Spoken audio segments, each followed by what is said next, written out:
สบายดีแม่สบายดีพี่น้องมาบ้านเสี่ยวพี่น้องสิมาเจาะเบิ่งเสี่ยวยันว่าเสี่ยวยันว่าเสี่ยวนอนแข็งยันถือคล้องเสี่ยวเด้พอไปล่วงละไปล่วงแป้นไปล่วงความลับของเสี่ยวหนาอ้าวบ่อ๋อบ่นึกว่าถือคล้องเสี่ยวเลย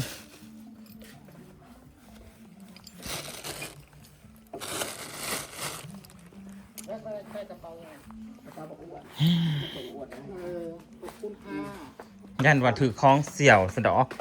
ไปหูฮะไปสอนหูสอนเห็นความลับของเสี่ยวไม่สดรักสดดึงน้ำแตกน้ำแตนเนาะน้ำพ่นย่อยพระไม่ยับเขาว่าอะไรนะห้ามลูกกันไม่ใหญ่หมอหามอันน้ำนะมาพี่ห้ามน้ำให้ถูกกันไปนั่งเฮียงเสี่ยวดูเลยให้เสี่ยวล่วงมึงดูเจสอนวรรณภาลัยเทพสี่ตาเจอกับเจ้าแม่นาตาลีองค์เทพอันนี้เจ้าพบตาบ่มาเจ้าเบิงเสียวว่าเสี่ยวว่าความดันขึ้นถ้าจะไข้เน่กระลูกถ้าน้ำไม่ฮักก็ขึ้นมาจังหวะความดันขึ้นได้โอ้พระอ้อมลูกบอลนะแม่อ้อมลูกนะกันนะแม่มันเจ้าบางเสี่ยวนะเพราะว่าเสี่ยวนะไปหันล่วงความหลับเจ้าฮันเดย์ย่ามาถือคล้องเสี่ยวมาเธอเพื่อนเสี่ยวเลยนะพี่ยันเสี่ยวนอนแข็งเกเดฮันเดย์เสี่ยวโทรไปว่าเฮ้ยติ๊กอะความดันคือก็โอ้ยมันมื่อนี้โอกาสว่างปั๊บท่านอาจารย์สมอ้วนเลยจะขึ้นหรือทั้งความดันทั้งไขมันขึ้นนะกีบ่ได้ขึ้นตีกีมีน้ำกันขึ้นพร้อมกันนั่นแหละมันเลยพร้อมพับกับการบดบอยจักสีดแนวใดบ้างนะตัวหนึ่งไพ่ขึ้นก็อยู่เข้าเรื่องเลยบานหันหน้ามาหาเสี่ยวถามเสี่ยวว่าเสี่ยวไปเหตุหยังอย่าตัวเพราะว่าเสี่ยวคนนี้น่ะเห็นแล้ววันนี้เหตุจังมาเฮ้ยอีโมนางหินเบลใดนั่นที่ว่าตัวเรื่องผัวนี่บ่ได้แตกลูกว่าลงมาแล้วเปกในใจเปกในใจจะลงมาแล้วลูกว่าอีแม่คือนี่ไต่ถูกไหววอนให้ผัวมาบ่แม่นี่ก็เลยว่าบ่นี่ก็เลยเจ้าบ่เสือเสี่ยวบ่เสือในคำชั้นเจ้า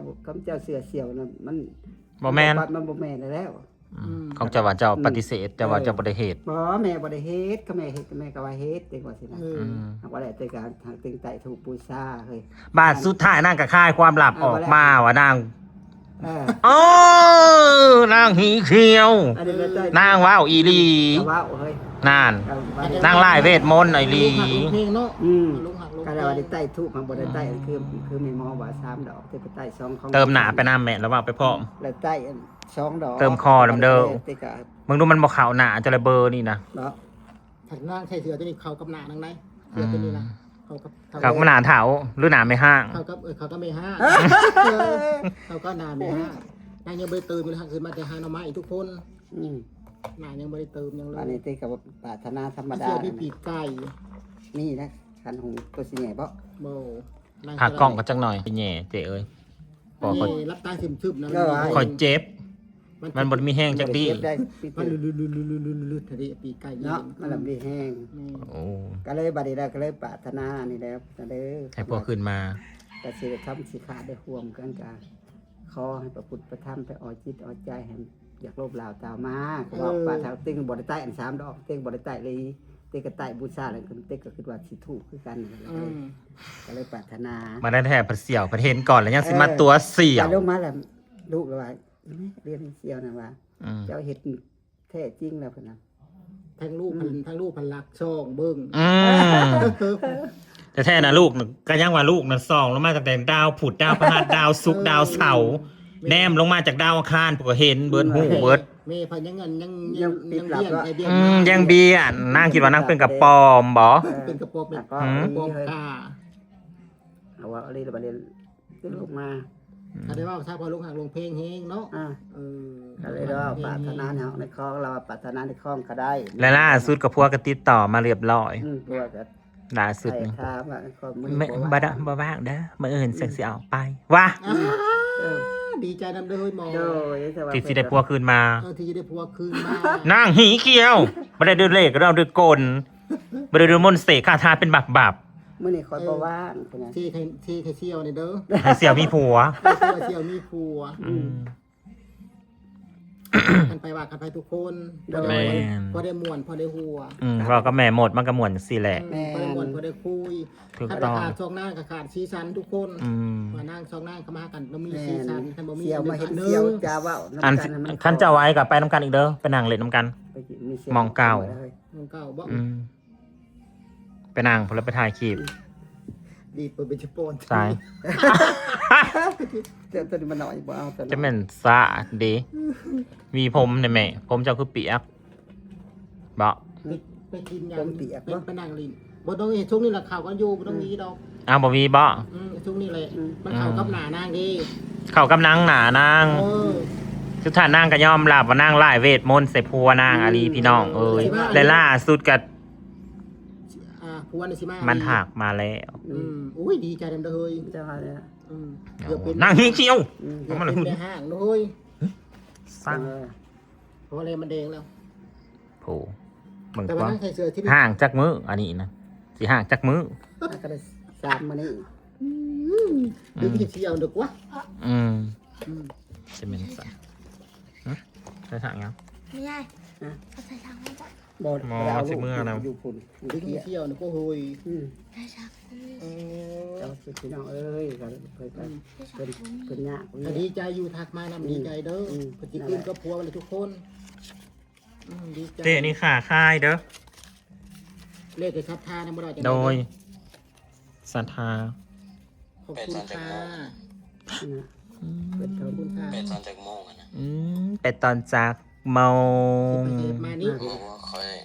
คอยปฏิไปน้ำดอกมือนี่นะเชื่อมเจ้าพากันไปแล้ว ดีใจนำเด้อ ไอเห็ดมันมานเด้อมันมีเรียกจังแสบออกไปก็ได้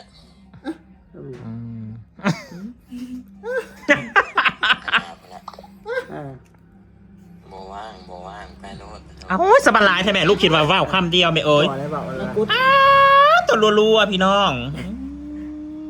พี่ลึกพี่โลโพดโพอี ติด ลี จะห่างแต่ตัวแต่ใจยังบ่ห่างทุกคนนางนะอุ้ยใจนางเลยบอกทุกคนแต่นางกางามถึงกูเก่าในคนมาแต่เวียงนางงามถึงกูเก่าใด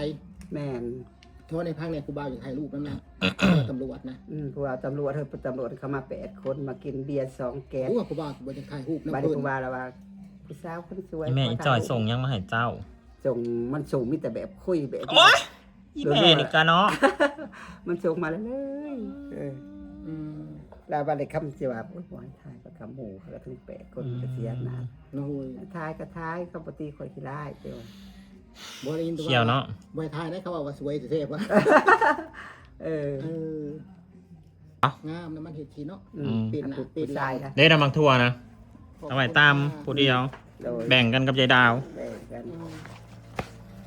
พี่น้องกะเป็นเรื่องราวของยายสอนถ่ายนั่งกับค่ายความลับออกมา บอกค่ายบ่ได้เดี๋ยวเจอกับแม่หมอแม่หมอประเทศบ่เลยว่านางไปเหตุหยังมา ใช้ความจริง เมื่อวานนี่นั่นพี่น้องสิมาเล่าอีกก่อนพากันไปเบิ้งกับอีแม่นะอีแม่เราบ่ได้ถามหลายดอก บ่ได้ถามมาดอกได้ถาม อีแม่ถามแต่เรื่องผัวแหละถามว่าสิได้คืนมาบ่แม่หมอตอบมาว่าบ่ได้คืนได้รถหวยขอยก็จนอย่างง่ายหลังพุ่นละเจ้เอ๋ย คือ ขอยได้ยินแบบนั้นขอยก็จนอย่างง่ายหลังเฮ้อว่าแม่กูบาทนี่เจอซึกนักแล้วเด้อว่าเสียจังไดเนาะบาทนี่ใครแต่เราบอกว่ามีวิธีเด้ แล้วเราก็ใจทุก3ดอก มันเบิดแล้วซ่าน บ่ได้ใต้ บ่ได้ใต้ดอก เต็งใต้2ดอกคือนี่ใต้ที่3 มื้อแรกนี่สิใส่บ่แม่ อย่างสิใต้ ไม่ได้ใช่เต็มจะตี เมื่อคืนนี่ยังบ่เต็มบ่ พอแล้วบ่ได้ใต้3ดอกได้ใต้ ก็เลย3นี้ก็เลยว่าออกมา3นี้แม่นบ่ ภายในนี้นะ แม่มันสิบ่หอบมาบ่ซะแม่ พอเชี่ยว อันแต่งานคือนางอ่อน เดินนะเดินเลยเปิดเซอร์ตอนนี้ยังหากันดีอยู่ได้ ยัง ตอนนี้ยังหากันดียังสีกันดูอยู่ยังไล่ ลางๆมานี่มันบอ